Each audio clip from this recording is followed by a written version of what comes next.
You're walking up the river, scoping out your next cast, and you come to a bit of water that looks like rapids. Tons of fast, white water with nowhere really to drift a fly. The sort of stuff a lot of anglers just skip over. If you're one of those anglers who walks past this fast water, you're missing out on some of the most entertaining fishing you will ever experience. Because within all that fast water, there's usually small spaces for fish to hang out. We call these pockets. Fish living in pockets tend to feed aggressively, which leads to some quick strikes from some surprisingly nice fish. This week on Untangled, I'll give you my complete rundown for fish in pocket water, how to identify it, why fish hold there, and a few of my go-to tips for fishing it. This is Untangled, fly fishing for everyone, presented by Ventures Fly Co. Hey everybody, welcome to it. This is Untangled, and I am your host, Spencer Durant. I hope you are all sorts of ready to learn about pocket water today, because it really is some of the most underutilized water. There's so many anglers who skip over this, and you're going to be doing yourself a favor. You're going to open up a lot more water to fish when you understand how to tackle pocket water. But that's not the only thing we're touching on today. During the Q&A section of the show, the last half of the show, we're also going to talk about how to add distance to your cast. So let's say you're out there fishing, throwing some dry flies, and there's a fish that's rising, and you can get your fly like a foot away from it consistently, but you just can't close the gap and get the fly right where you need it to be. Or maybe there's a beautiful seam that you want to float your flies through, but it's on the other side of the river and you can't quite cast that far. Well, we're going to dial in some casting tips and techniques during that Q&A section of the show. So don't go anywhere. Make sure you listen to that. But we will start out like we always do here at Untangled with the main topic of this week's show, which of course is all about pocket water. So I'm going to describe what pocket water is, and then we'll look at where the fish hang out in pocket water, and then I'll walk you through how I approach and fish pockets. So a pocket is formed when there is some sort of obstruction laying in the river. If the river's just flowing all normal and there's nothing poking up out of it, there aren't any pockets. But if there's some sort of obstruction that fell into the river, it's going to create a pocket of some kind behind it. And usually it's a rock. So for all the examples that I give today, we're going to just use a rock as the example. But logs, any other debris that falls into the river can create some kind of a pocket. So all that water is going to rush downriver. It's going to hit the rock, and then it's going to split and go around the rock, so it can't go through it, of course. So it's going to go on either side. And then what that means is on the downside, the downstream side, or directly behind the rock, there's going to be this calm bit of water. And that's what we call the pocket, because that water is still sitting there, but it's not really moving. It's not doing a whole lot at all.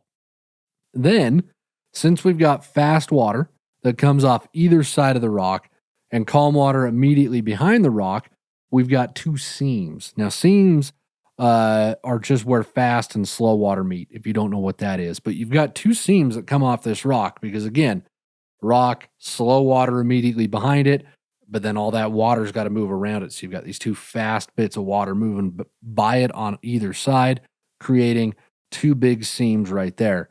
Now, to help visualize this, I want you to think of the letter Y, the uppercase letter Y. It's got two arms branching to the left and to the right, but then they meet up into a straight line at the bottom.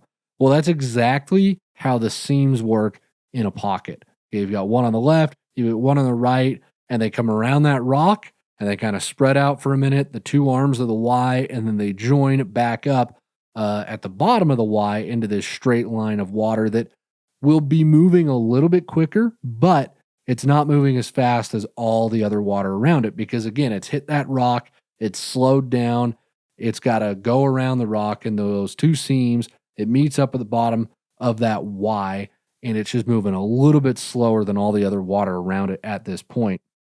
Eventually, that it will match the rest of the speed of the river, but there will be a little bit where it's just moving a little bit slower. It's subtle. It's not always plain to see. The more you play around with pockets, the more you're going to recognize this bit of water. But that is one of the prime spots. I know I'm kind of getting ahead of myself here, but I want to tease it for you. That's one of the prime spots to toss your flies, is that Y where the two seams, the bottom of the Y where the two seams join themselves back together. Really, really nice fish usually hang out right there. So that's your pocket. It's the calm water behind a rock, and then you've got all these seams running off on either side of it.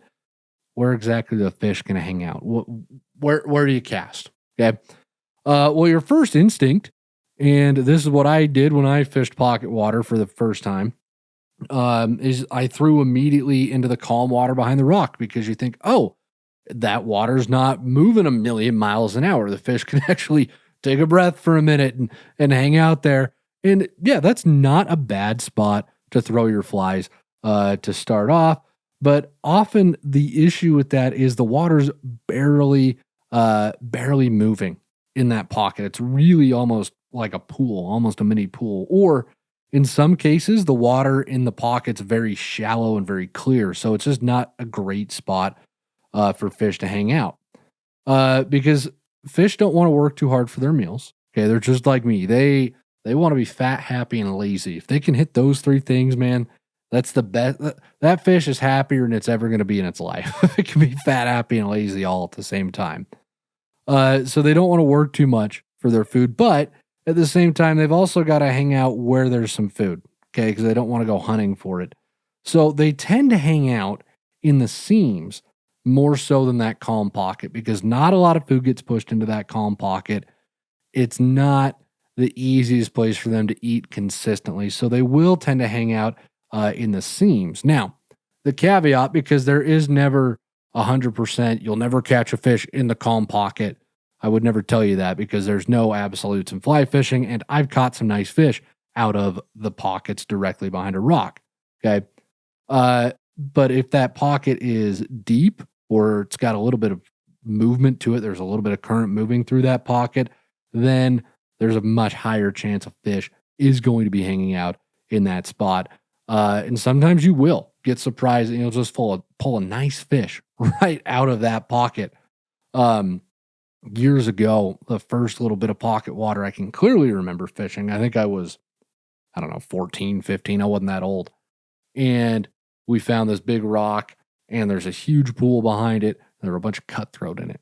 And we were just chucking worms at the time because I was with a bunch of, I think I was on a scout trip. Honestly, I didn't even have my fly rod with me. So we're just chucking worms. We're watching the fish come out, bite half of the worm and then scamper away. And so we're sitting there trying to hook these fish, but they were all stuffed in that pocket because it was deep. And I've been back there since, so I can tell you why. At the time, I had no clue. I was 14-year-old Spencer. I don't know. I'm just happy to catch fish, right? But I've been back. I've looked at the water, and I can tell you now, it was deep enough. There was a little bit of current in it. The fish were hanging out there. One of the most frequently asked questions we get from both beginners and experienced anglers is, what fly should I use? With the thousands of fly patterns that exist, it can be completely overwhelming. That's why we've put together an entire ebook that walks you through everything about bugs and picking the right fly, no matter where you're fishing. So if you want to level up your skills and start catching more fish, click or tap the link in the show notes to get this ebook for free. All right, back to the show. But anyways, most of the fish, again, they're going to be hanging out in those seams. That is where you want to focus your fishing in pocket water. The two arms of the Y and the bottom of the Y. Those seams are going to hold the vast majority of fish in pocket water. And just remember, fish hang out in seams because that fast water that's moving really quickly, that's bringing them that steady buffet of bugs, the stuff that they can just chomp on all day long. But the seam is moving a little bit slower, so the fish can hang out there. They don't have to work too hard. They can conserve some energy. But then when a really big meal comes out into that fast water, they can dart out, eat it, and go back into that calmer water. And again, just be fat, lazy, and happy, because that's a fish's ultimate goal. They're basically living the American dream, right? Let's be real. Okay. So those two seams on either side, and then where those seams come together and form the bottom of that Y, that is another spot that you really, really want to focus on. Okay. The turbulent water in the seam also provides a little bit of protection from overhead predators, which I think fish like. So that's another reason they're going to hang out in the seam as opposed to the pocket itself, especially if it's very shallow and clear. They may not feel comfortable hanging out there. They want a little bit more protection, so they'll move into that seam. But it's not just those seams that you're going to pick fish up on, because those seams, once you learn how to read water, you can pick those seams out. And a lot of anglers can pick those seams out. But that's not really, those aren't the only places to focus on. Okay. Because one spot that's really underutilized by a ton of anglers is directly in front of or the upstream side of that rock. Okay, think about the water moving for a minute. All that water's cruising down the river, just having a good time, and then it hits the rock.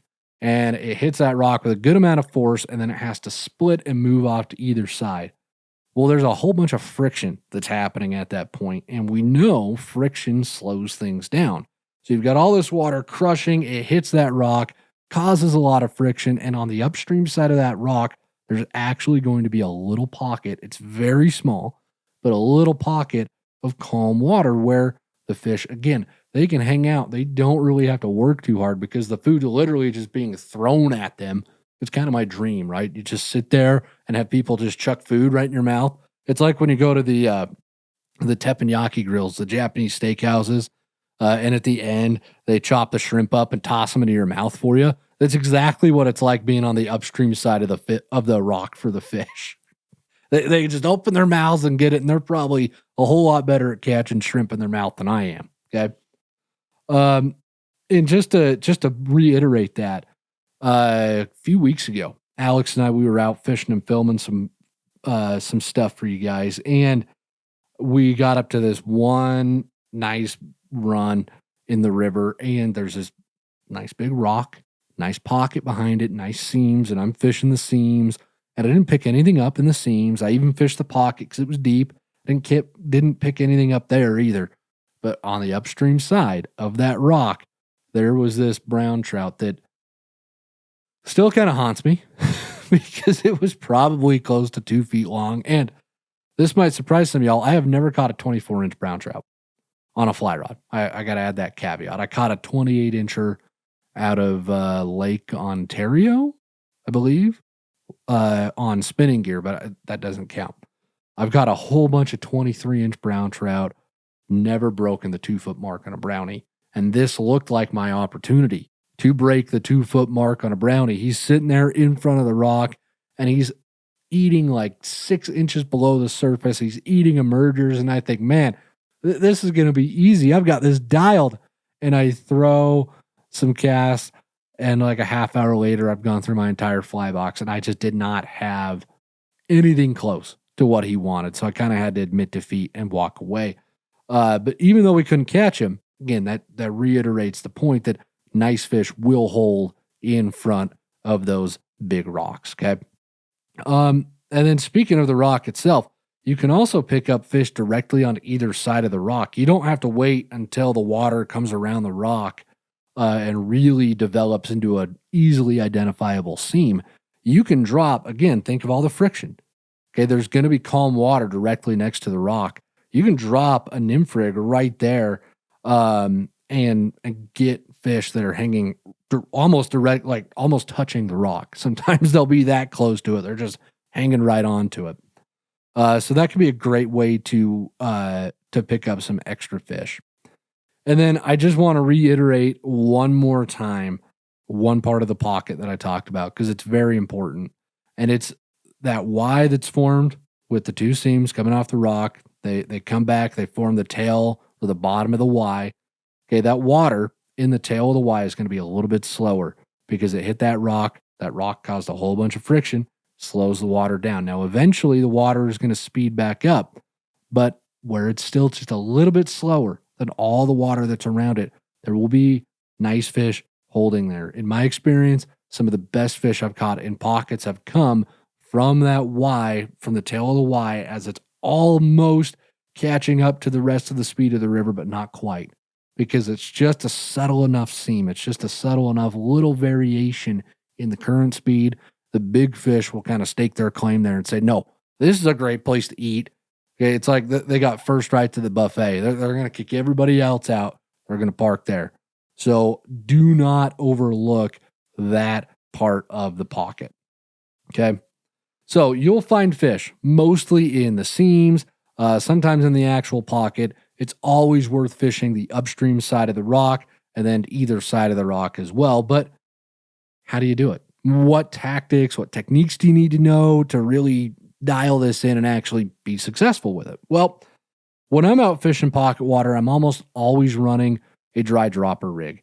And that's because when fish are hanging out in pockets, it tends to be from late spring through early fall, which is when bug activity is at its highest, because fish will actually move around quite a bit throughout the year because they're following the aquatic insects. Okay. From late spring through early fall, the aquatic insects that live and hatch in your faster water, so your stoneflies, your mayflies, your caddis, they're very active, they're mating, they're moving around a lot. So the fish are going to move into that water that's quicker to eat them because there's so much food in it that it's worth that extra energy expended to stay there in that faster water. That's why riffles are so good during summer, but come winter, the fish aren't in the riffles because the bugs that hatch in the riffles, your stoneflies, your mayflies, your caddis, they don't do anything during the winter. They're dormant.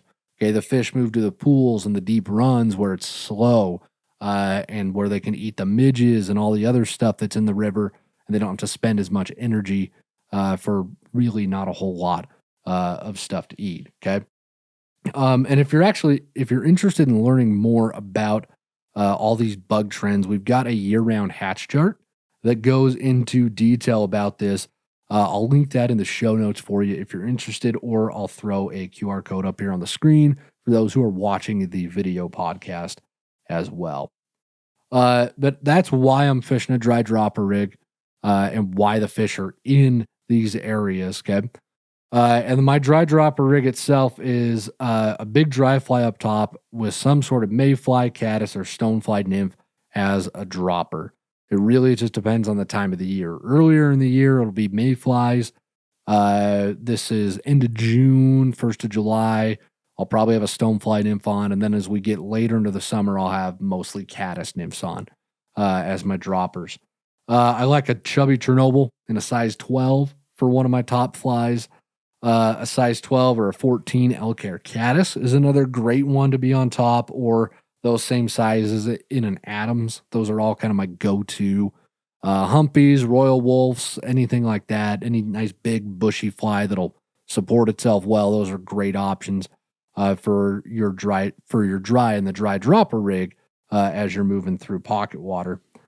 And then my nymphs are usually some sort of a Frenchie, a hare's ear, a zebra midge, or a Pat's rubber legs. And I'll fish all of those in sizes like 14 to 16 or 14 to 18, pardon me, except for the Pats.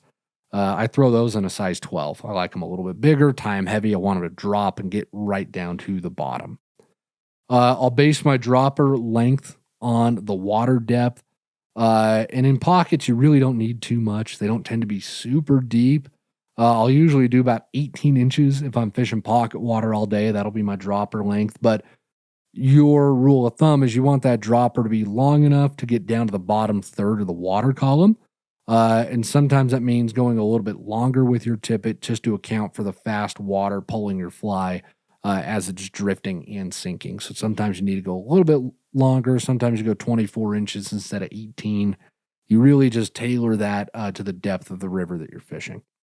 Now, the real key, the real secret to fishing pocket water is making sure that your flies, your leader, and your fly line all land in the same current. Okay, because if you land your flies in the calm pocket, but your tippet lands in the seam, it's going to yank those flies out like they just robbed a bank. Just going to grab it, pull on them, and they're getting out of there quick. Okay, if you land your flies in the seam, but all your tippet lands in the calm pocket, those flies are going to drift, and then they're going to stop short like they just saw a cop when they're driving 55 and a 35. Okay, you won't have an even, good, natural-looking drift, which is your whole goal, right? Your entire goal as a fly angler is put your flies in front of fish, make them look real. And if either of those instances I just described happens, that ain't going to happen for you. They're not going to look real. The fish are going to know it.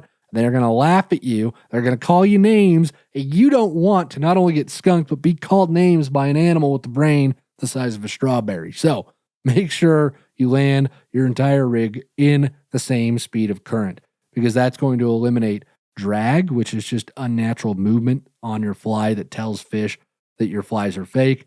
And then the other side of this that's important is it's also going to help you keep a tight line to your flies so that when a fish does eat your dry fly or your nymph, you can set that hook quickly and effectively, and you're not trying to pull in a whole bunch of slack to set that hook. Because if you got too much slack out, a lot of times you're going to miss the fish.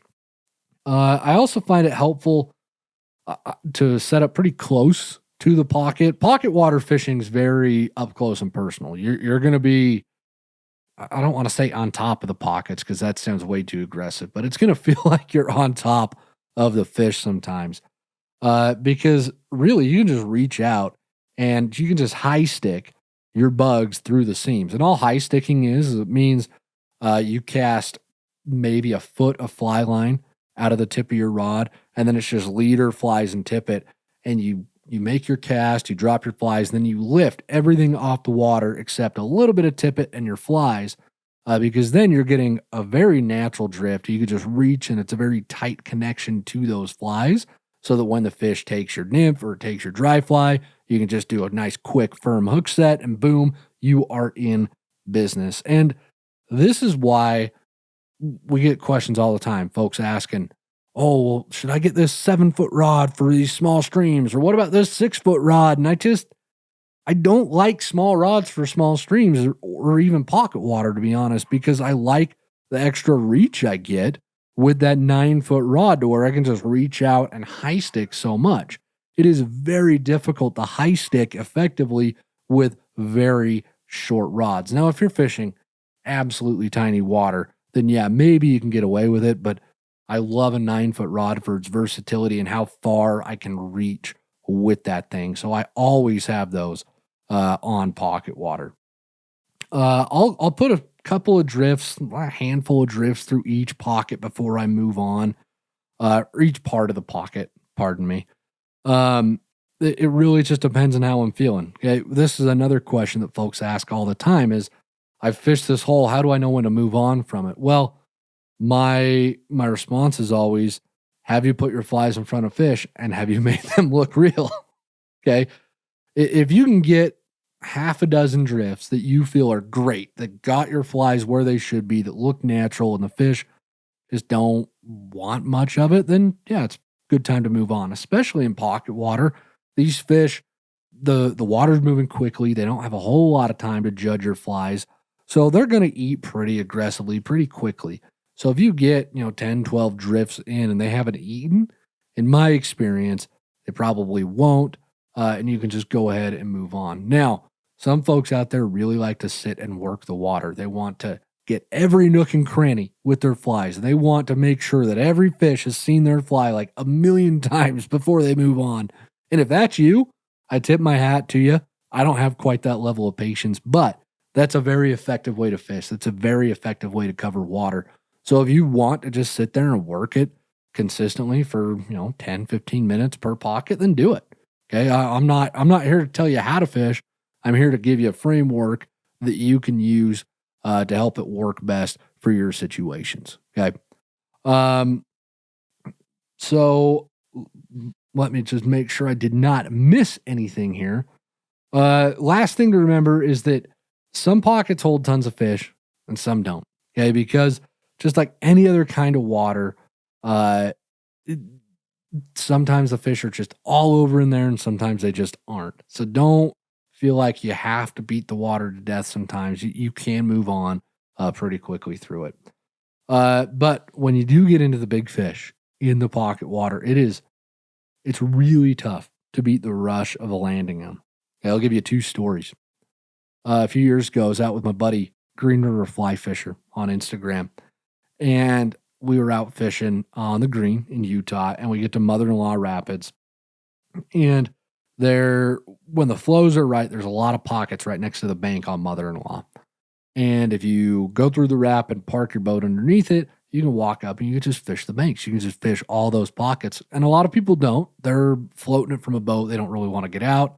But I'll get out and I'll fish pockets all the time. I love to do that. And there was one summer day, I think there were caddis and yellow sallies hatching. It was about 1,000,000 degrees outside. I'm melting, but we're in the water, so I was not melting too bad. And fishing pockets, and Ryan was catching some pretty nice fish. And then I get to one pocket, and I drift right on the seam that's right on the edge of the fastest stuff, so not closest to the bank, but right on the edge of the rapid itself. And I drift through that seam, and this rainbow comes over, crushes my dropper, and one of the biggest rainbows I've ever seen in my life. And this thing just shoots out of the water like it jumps out of a cannon, right? Like it's in P.T. Barnum's circus and it's putting on a show for me. Goes up into the air, goes free willy on me, hits the water, and then shoots downstream into the rapid. And I was to my backing within 10 seconds. And then it broke me off, which was really sad. And I hate telling that part of the story, but just seeing that fish, seeing the raw power of this huge fish just smack my nymph, shoot straight up into the air, hit the water, run downstream, and then break me off was really amazing because it was an up close, it was personal, it was very fast, it was very ferocious, and I really like that style of fishing. Sometimes I really want the languid, laid back, fish sipping dry flies. It takes them a year to go down with your fly type of fishing. But other times that fast and furious stuff where you've got to be on your game and you cannot make a mistake or you will get broken off as I did. That's really fun too, especially when you put big fish into the mix. And then you do land them sometimes. A couple of weeks ago, Alex and I were out. In fact, this is in one of our recent videos. I think it was in our spring or how we fish spring video. I'll throw a link to that in the show notes for you as well. But I hooked a nice rainbow in a pocket and it turned and ran downstream on me. And because I've lost so many fish in pockets because they've all run and broken me off, I know a little bit of how to avoid that. So as soon as it started running downstream, instead of standing there and just yanking on it, trying to get it out of the water, I'm just trying to keep tension on the line and I follow it. So I start running down the bank with it. And eventually I was able to work it over out of the fast stuff and it got into the slower stuff. I was able to net it. It was a pretty nice rainbow. It wasn't as big as the one on the green that free willied on me, but it was a nice fish nonetheless. So you will have opportunities to have experiences like that in pocket water. And that is the kind of thing that makes this style of fishing honestly my favorite. I look forward to this time of year, maybe more than any other time of year, because I can go out and just have a lot of fun with a lot of fish. It's fast, it's furious. It's a nice change of pace from the laid back mayfly sippers that we've been dealing with for most of the year up to this point. And that wraps up the open of the show this week, folks. If you learned something new or you have a follow-up question about fishing pocket water, then please leave a comment. But we're going to move on to the Q&A section of the show this week, which is where we answer questions directly from listeners and viewers just like yourself. So if you've got a question that you would like to have answered, there is a link to send those in via the show notes or the QR code here on the screen. First question this week comes to us from Kenny from Kenya, writes in and says, "Hey Spencer, I'm a new fly fisher and have loved all the content and products from VFC. I bought the starter pack and it was the perfect way to get into fly fishing. I have a question or two about casting. Any tips for extending my casts? I feel like I'm at a point where I can cast consistently at a specific length, but when I try to extend my cast, it gets really messy and ends with me just reeling in line until I know I'm at a point where I can actually cast again." Kenny, great question. Thank you for sending it in. The key with fly casting is timing. And this is with any casting issue that you've got. It's almost always going to be a timing problem. Okay. Because as you let more fly line out to lengthen your cast, you are going to create a larger and a longer loop of line in the air. That loop of line, the longer it gets, it's going to need more time to straighten out on both casting strokes because you move your cast from front to back when that line is completely straightened out in front of you. Okay.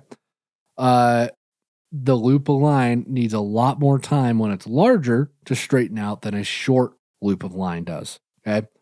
If your casts seem to fall apart after 15 or 20 feet, let's say that's a usually distance where I see some beginners struggle to get past.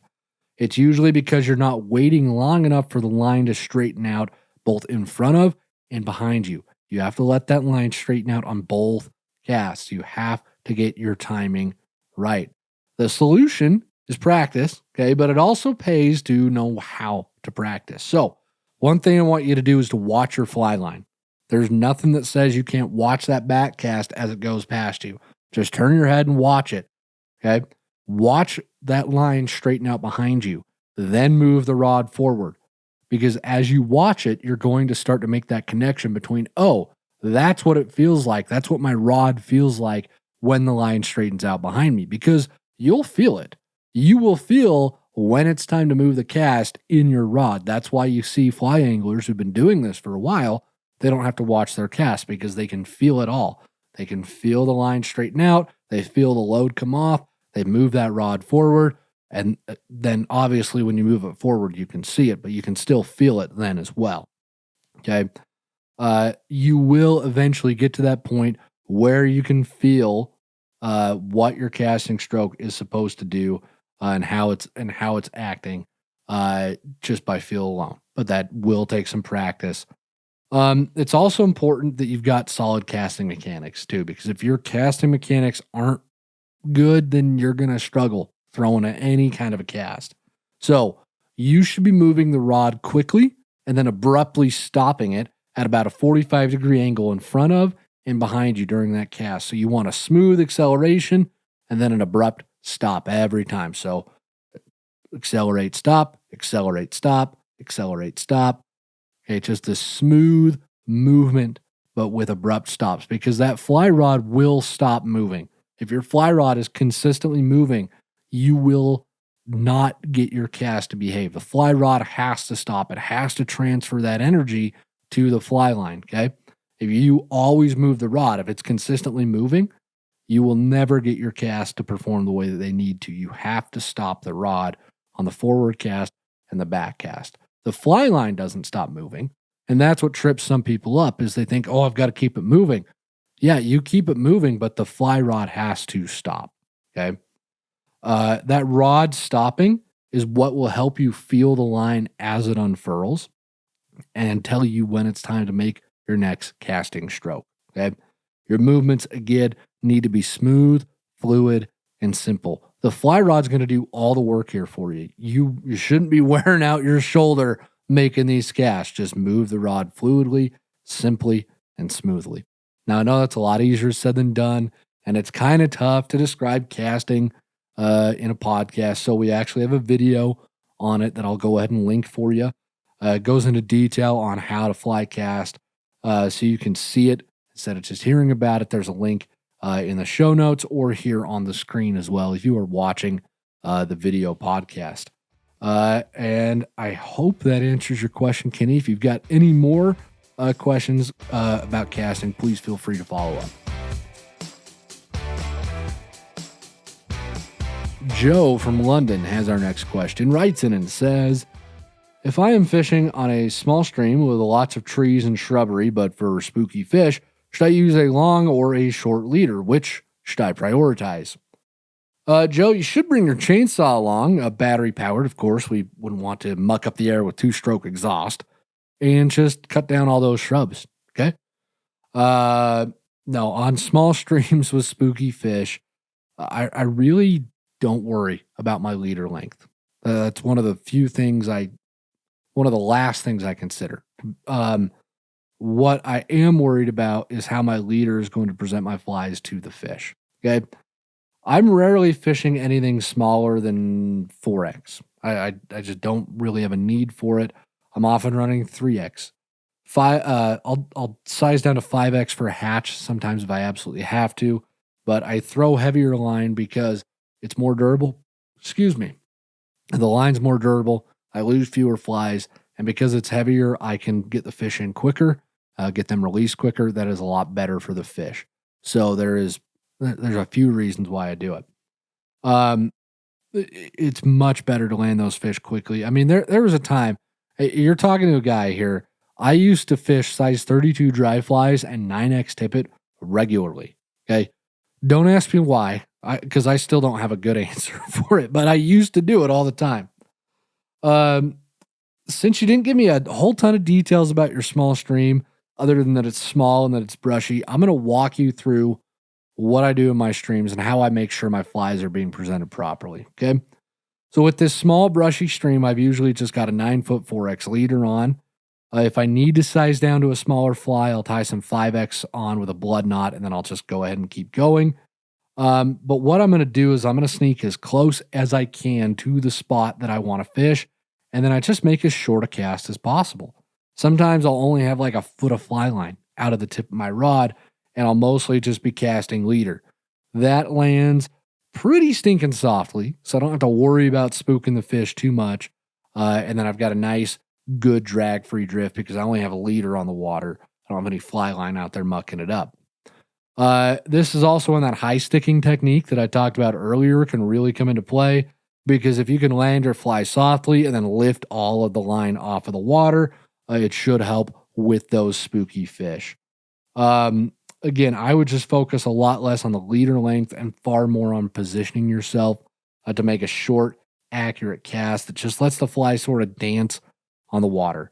That's what I do on these spooky streams where the water is crystal clear or when the fish are just very suspect of a lot of flies. So thanks for the question. I appreciate you sending it in. Luke from California has our next question, writes in and says, greetings from a fellow Diet Coke fanatic. Quick question first. What's your go-to fountain option? I'm a McDonald's medium light ice guy myself. My buddy John and I are big fans of the show. We're novice fly fishers who don't live near trout waters, but your show keeps us learning and inspired between trips. As our resident bug guy, you've gotten us interested in entomology. Our wives are not thrilled. On our last trip, we hiked through marsh and brush to reach a new river. We thought a major hatch was happening. Turns out it was just 50,000 mosquitoes. After a brief panic, we regrouped and had a good day on the water. Our question, do trout eat mosquitoes? Is a swarm like that something we should pay attention to? And are mosquito fly patterns actually a thing? Thanks for keeping us hooked on fly fishing. Luke, great question. Thanks for sending it in. I'm a Diet Coke out of the can. It tastes better out of the can. It's hard to beat. Bottles probably second choice. Fountains are so hit and miss. Even McDonald's fountains hit and miss. It really just depends. Now, as far as the actual fishing question that we need to actually answer here, I asked Alex about this the other day because I was curious if he'd ever caught a fish on a mosquito fly, and he told me he hasn't. And I think I've maybe caught one or two on a mosquito fly. Mosquito flies are definitely available. There are mosquito patterns out there that are tied. They're a staple in some parts of the West, and a lot of my friends who live in Alaska have mosquitoes in their fly boxes for the grayling and for the trout fishing that they do up there. And then a lot of the guys I know who do backpacking deep into the Rockies here in the West, they've got mosquito flies to use as well. But again, I think I've maybe caught one or two on a mosquito fly ever. I've had one or two in my box. That's why I think I've caught one on them, but I honestly don't remember.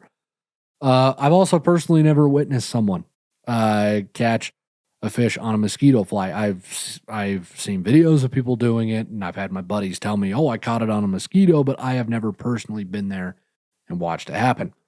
But the fact that mosquito flies are sold and that I know people who use them and catch fish on them tells me that there definitely is something to this, that you shouldn't just write off mosquitoes. The thing I would be careful about is making an assumption that just because you see tons of mosquitoes, the fish are automatically eating those things, because sometimes and this seems counterintuitive to what we teach at VFC, right? I'm like, pay attention to your surroundings, get a fly in front of a fish and make it look real. And I'm shaking my fist at you. But sometimes there's going to be tons of bugs in the air, but the fish are keyed in on something completely different. This is what we call a masking hatch. And you see this happen a lot during the early season when mayflies and midges are both coming off. And then I'll see this a lot when there's stoneflies and caddis hatching at the same time. Yellow sallies in particular and caddis, when they're both hatching at the same time. You can see a whole bunch of them on the water, and you can assume that this is what the fish are eating, but you've actually got to pay attention to what the fish are eating before you can say, oh yeah, this is actually what they're chomping on. And just to give you an example, Alex and I were out in Montana last year, and we pulled up to the river. We shut the truck door, and seriously, within 30 seconds, I see a fish rise, and then I see a blue wing buzz through the air. So I put two and two together and just tied a blue wing dry fly rig on. I had a blue wing adult with a sparkle done behind it. And I just went to work because I saw the adult. I saw a fish rise. I didn't even think to look for something else. Well, 45 minutes goes by and I get skunked completely because the fish are refusing my blue wing and I can't understand it. So I finally do what I should have done to start. I finally just sit there. I would just watch them wait. One thing we talk about. And I watch what the fish are actually eating, and they're eating midges. The midge hatch was going on at the same time as this blue wing hatch, and the blue wings masked the actual midge hatch. Okay, that's where that term masking hatch comes from. And if I would have just taken the time to look at the fish for a minute, I would have seen that. I would have saved myself some frustration. I probably would have caught a fish or two. And probably would have been successful, but I wasn't, and I didn't because I was impatient. And that should come as no shock to anybody who listens to this show that I'm impatient sometimes. So if you get into a big swarm of mosquitoes like that, watch what the fish are doing. If you see a mosquito hit the water and you see a fish come up and eat it, then yeah, 100% put a mosquito on at that point. But don't just assume based off of the swarm of mosquitoes in the air that that's what the fish are eating. I would also err on the side of using mosquitoes in still water environments. You mentioned you guys are going through a marsh. That's prime mosquito habitat, right? That's where they hatch, they breed, they spawn from the belly of whatever demon created them. That's what mosquitoes do. They don't really live a whole lot in the faster water. They like that stagnant stuff. So definitely I would err toward using them on ponds, high mountain lakes.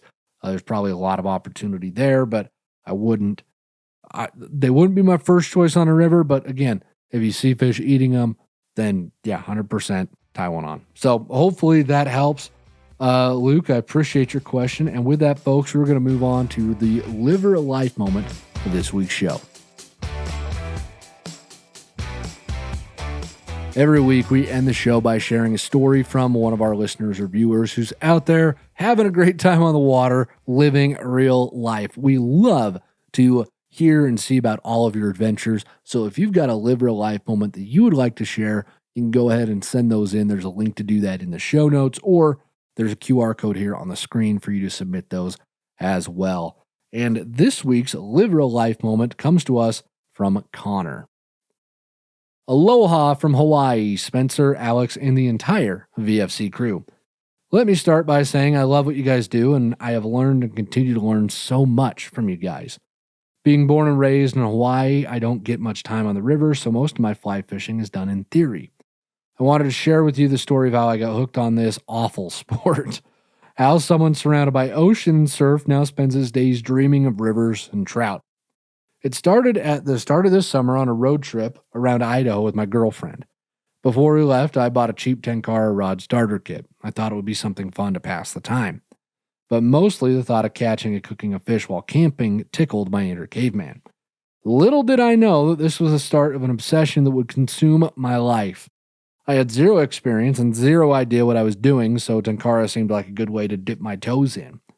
I took that rod everywhere and tried fishing any chance that I could get. It took 5 days of getting completely skunked before I swallowed my pride and went into a fly shop to get some help. I'm paraphrasing here, but the guy said something along the lines of, I don't know about Tenkara, but there's a big hatch going on and you should use a dry fly. At this point, I'm starting to realize that Tenkara compared to actual fly fishing is a lot like boogie boarding compared to surfing. Sure, both are technically riding waves and it's all about having fun, but you can only do so much lying down and eventually you will want to stand up and shred, and I digress. What he gave me, what I would later learn, was a few small parachute atoms, and he pointed me in the right direction to give it a go. That evening, I caught a small baby brown under a bridge in a small creek near my campsite. My first fish on a fly. Lesson number 1, if the bugs are out and you see fish surfacing, use a dry fly. After that, I was even more determined, and for the remainder of the trip, I was whipping dry flies in any creek, river, or stream I could find. My poor, poor girlfriend. Now, fast forward, it's the last day of the trip. I've managed to catch plenty of little browns and rainbows, but nothing much bigger than minuscule, certainly nothing pan-sized. Our van was parked on the shore of the North Fork of the Payette, and it would be where we would spend our last night before flying back home to Oahu. It's getting close to sundown as I am walking back up the river, totally defeated, having fished for hours with nothing to show for it. My girlfriend is visibly and completely over my new hobby, and I am ready to admit defeat, pack up the rod, and try to win her back by making dinner and pouring the wine. Lesson number 2, don't turn a romantic holiday into a fishing trip. As I get back to the van, I see a fish rising in the same spot over and over directly in front of our camp and not even 10 feet from shore. I apologize with my eyes to my girlfriend as I slowly walk to the bank of the river and perch myself on a rock that gives me a nice angle to cast. It takes me about 10 casts, and just when I think it's a lost cause, bam! It takes my fly. I set my hook, and it's friggin' on. Now I gotta get this thing in my net, and unlike the other fish I've caught so far, this is putting up a good fight. It takes me a minute or so to get it in the net, but when I finally do, I shout at the top of my lungs, the sound of pure joy. Even my girlfriend is yelling now, "You did it!" 9 days of fishing, 9 days of wet wading, in vans, skate shoes, and cold high mountain water, and on the last night, right in front of camp, I got one. A good-sized rainbow trout, about 18 inches or so, one that would feed a caveman and his cavewoman easily. Heck, even a couple of cave kids if they had some. I kneel down and look at this fish, still shaking with joy and disbelief. I look up at my girlfriend and I say, I'm not going to eat him. I can't explain it. My whole plan from the start was to catch a fish and eat it. All the time I spent in the river hiking through thick brush, jumping on rocks and boulders, fighting tree limbs and untangling knots, all that effort I put in was so I could catch a fish and cook it. Now having the fish in the net, and it's the last thing I wanted to do. Looking back on this moment, I realized what I was feeling. I was feeling grateful. I was so grateful for this fish, the fight, and the joy of getting him in the net. Grateful for the time I spent in the river, for the adventure, and being totally immersed in my surroundings. If it wasn't for that fish, I wouldn't have been out there in the first place, so how could I eat him? So instead, I said thank you and put him back in the river, and I poured the wine and I cooked the dinner. Since that trip, my knowledge of fly fishing has grown a ton. I just got back from a quick fishing trip through the eastern Sierras, this time without the girlfriend, of course. I spent 4 days and nights fishing all day and sleeping in my rental car. Thanks to you guys, I was able to get fish in the net pretty much everywhere I fished. Still on my Tenkara rod, but I blew all my money on plane tickets and my rental car. Next purchase will be a fly flinger, but for now, it's back to researching and listening to your podcast. Love the content, and thanks for the knowledge. Connor, I got absolutely nothing to add, man. That was amazing. Wonderfully well-told story. Just fantastic experiences for you to have, and you conveyed it in a way that I think all of us feel on a lot of levels. I think everybody in this audience can relate to that right now. So excellent job. Again, I got nothing more to add other than thank you for sharing that story because that was awesome. And thank you for the opportunity to read it and share it with the whole audience here at VFC. These are the moments that we do this all for, folks. This is why we made VFC, is so that we can help other people have the experiences that Connor just had. That's why the podcast, the YouTube channel, the online store, that's why it all exists. Is we want to help people have experiences just like Connor's. So thank you, Connor. Again, I appreciate it. And with that, folks, we're going to wrap up the show this week. Thank you so much for listening to the whole thing. It helps us out more than I can say. If you want to help us out even more, go ahead and like, rate, subscribe to the show wherever you're listening to it, because the more ratings and subscriptions we get, the more folks we can help live real life. The more people like Connor we can help have experiences like Connor just had. We've got a whole bunch of other content as well for you to take a look at. There's links to it everywhere, so go ahead and click on whatever strikes your fancy. And until next week, everybody, get out on the water, enjoy yourselves, and live real life.